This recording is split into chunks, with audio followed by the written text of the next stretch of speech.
नाव देवराव सुतार राहणार शेतकरी तालुका मार्शी. माझा अनुभव असा आहे की मी इथं यायलाच तयार नव्हतो एकतर. अतिशय बेवडा आणि अतिशय भांडखोर स्वभाव होता माझा. मग इथं येण्याचं कारण असं की मडक्याचा माझा व्यवसाय आहे. मग माझ्या बाकी पोती वाचत होती. तिथं माझ्याकडून कंपनीला चिठ्ठी पाठवायची राहिली होती.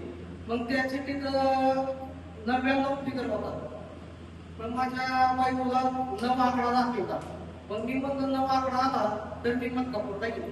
माझ्या माहिती शिरेला आणि बरोबर 9 आकडा आला.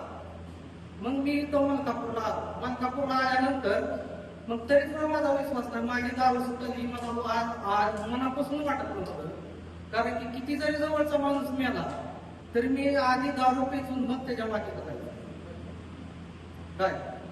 आणि भांडखोर स्वभाव असा की पुढे 100 जरी असली तरी माघारी फिरते भांडखोर नाही. मग इथं आलो. इथं महाराजांचा एका माणसाला मला तडाखा मारायचा होता दारू पेचून म्हणजे. तरी सुद्धा मला राग भाऊ काहीच आलं नाही. त्या दिवशी काहीच वाटलं नाही मला. आणि त्या दिवसापासून दारू सोडली आणि आशीर्वाद मिळाला महाराजांचं चांगलं झालं. परत अजून मी याला अनुभव घेतला. मग दादा आपली सुटली का नाही तर बघावं म्हणलं काय. मग तरी मग मी मुद्दाम माझ्या पत्नीची भांडण झालं. मुद्दाम दारू पिलो. दारू पिल्यावर माऊली असं झालं की त्या दारूचा कसंच काय वाटलं नाही मला. दारूचा वास बी आला नाही.